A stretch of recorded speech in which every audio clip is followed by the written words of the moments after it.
Mods are quite the crime against humanity to some people. Resident Evil Requiem mods can only down two paths, either spicy eye candy or a crime against humanity in 4K. Wait, which one is the spicy eye candy and which one is the crime against humanity? Either way, they work for me. Grace's proportions have been changed while Leon stays the same. Yes, nice to know that ladies don't need a lot to be horny to Leon. Leon was made with love, while Grace's was made with lust.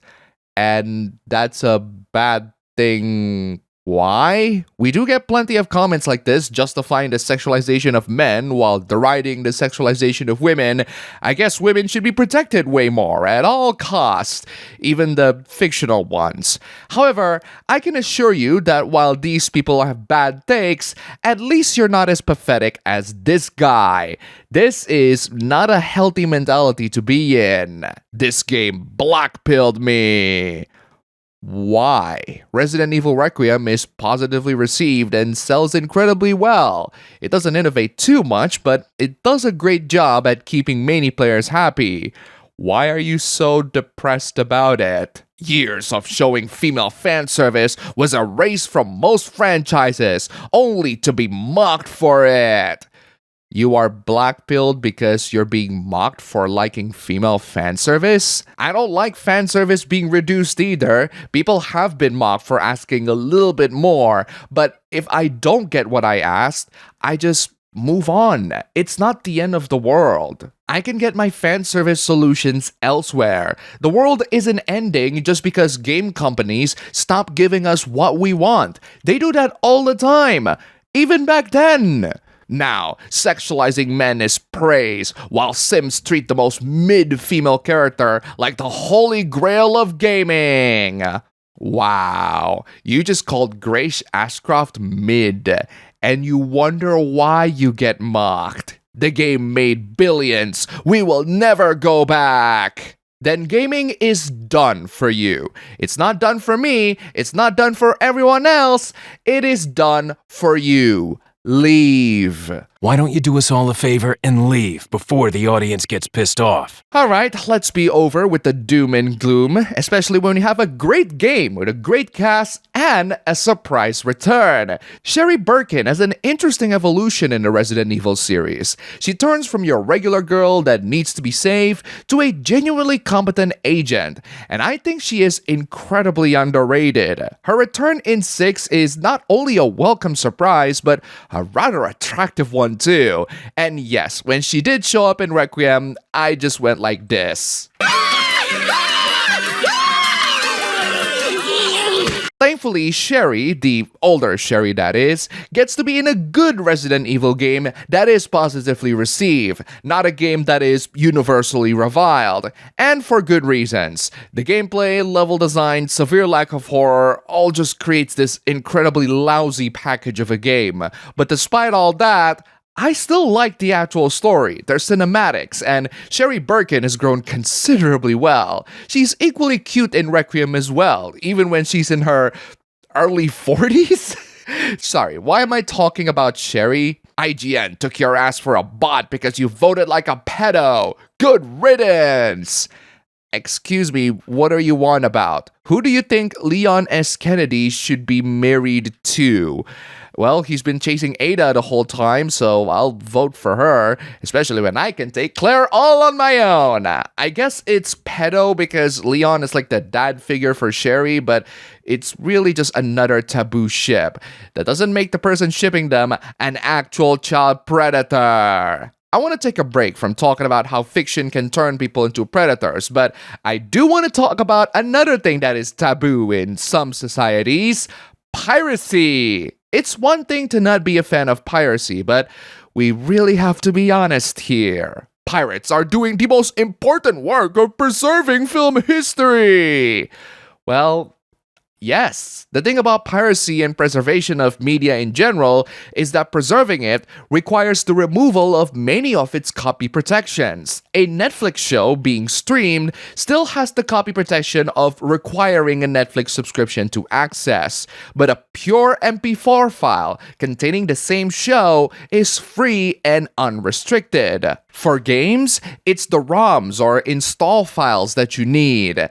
That's preservation for you. Do pirates matter if no one archives the films in the first place? That question makes no sense. The method for archiving is in and of itself piracy. I don't know why you're asking that as a rhetorical. People will archive films no matter what. The internet is forever. Someone, somewhere, will have copies of certain movies saved on the internet for everyone to see, even if it's the crappiest looking. Film archivists are doing the real work.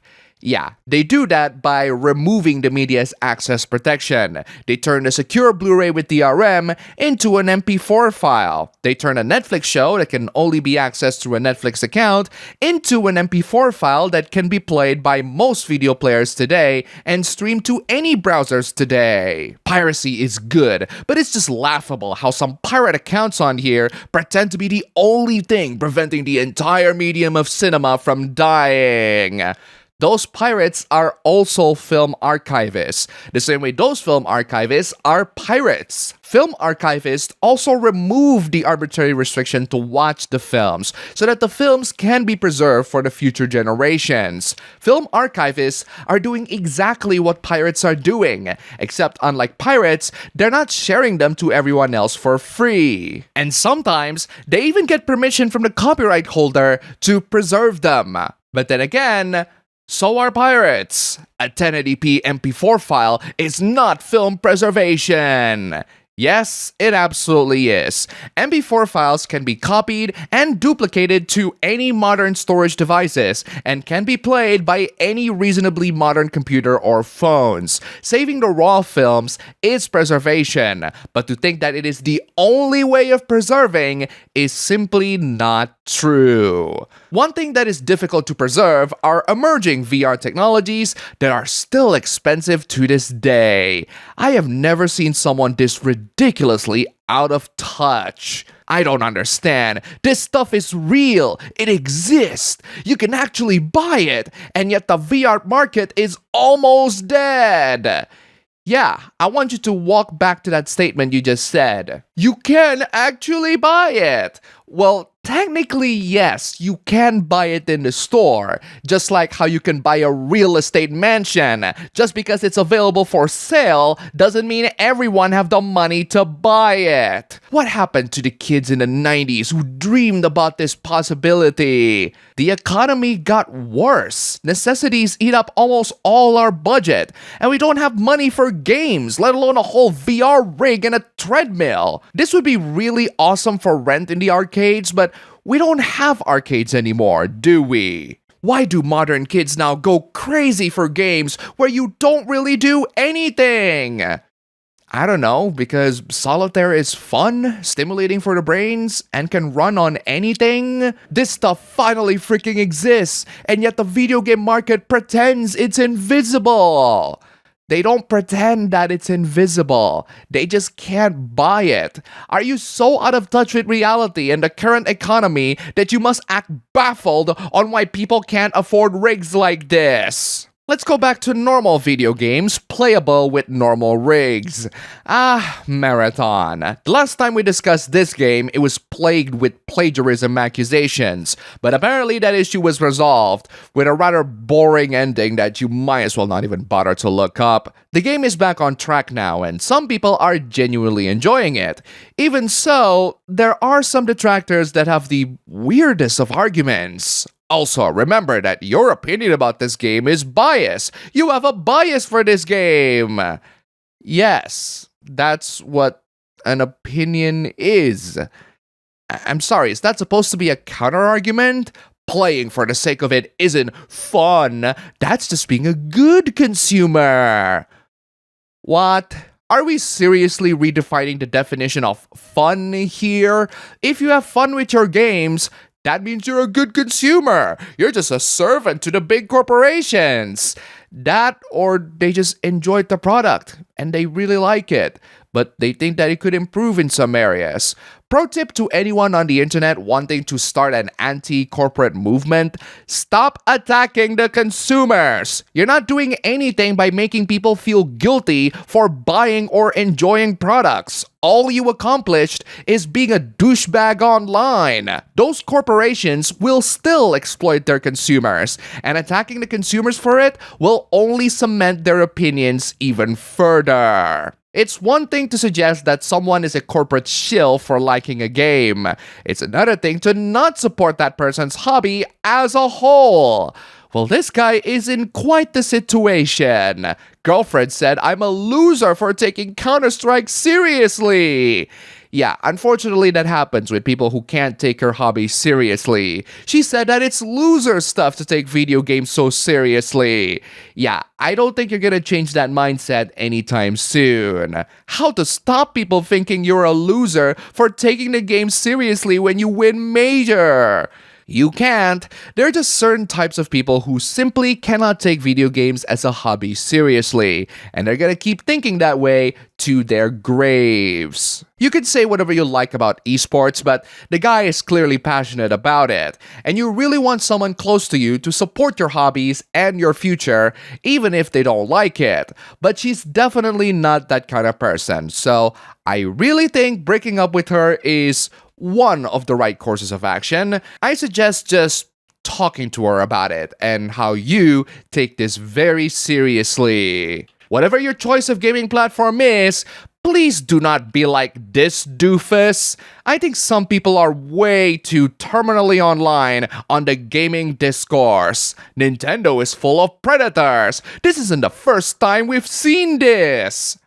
I'm sorry, what? I think that accusation is best reserved for Roblox than Nintendo. Anyway, let's check out your evidence here. Christmas ruined after porn turns up on Nintendo. I tried to look up this article and I couldn't find it. I can find the 8-year-old boy who finds porn on his brand new Nintendo DS.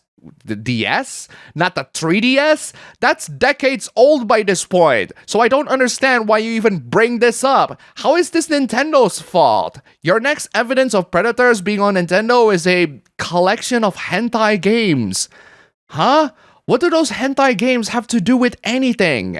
And finally, a post on Reddit talking about Fire Emblem Engage and how this user feels gross for playing the game, even if they remove the romance with the lowly characters. That's because they didn't remove the romance. Your main character still gives the ring to their love interest, but the localization team tries so desperately to convince everyone that it's just a ring of friendship. It's a ring of partnership. Wow, imagine being friend-zoned after being given a ring. I can't help but still feel it's morally wrong and disgusting to even play Engage. That is your own personal moral issues that you have to deal with on your own. It's a video game featuring fictional characters. There's nothing wrong with it. The only thing wrong about Engage is how utterly underwhelming it is compared to the more phenomenal Three Houses. But hey, that too is also just my opinion. But at least it's a gaming opinion and not a moral one. No matter how much I try, I just feel like I'm supporting creators, artists, and programmers who are all completely fine inserting such horrific content into their game. There is no horrific content at all. These characters are fictional. It is no less horrific than these same characters being brought to battle to fight for you. Seriously, you're not okay with marrying these characters because they're children, but you're totally okay with having them fight in battles? There's nothing predatory about either. You are insane to even think about this. And that's all for the video today. Here's a cat. Huge thanks to all the wonderful sponsors this week. You're all fantastic. Don't forget to check out my previous videos here. Click the like button, comment, subscribe, join the YouTube membership, leave some tips, just $1 down below. And thanks for watching.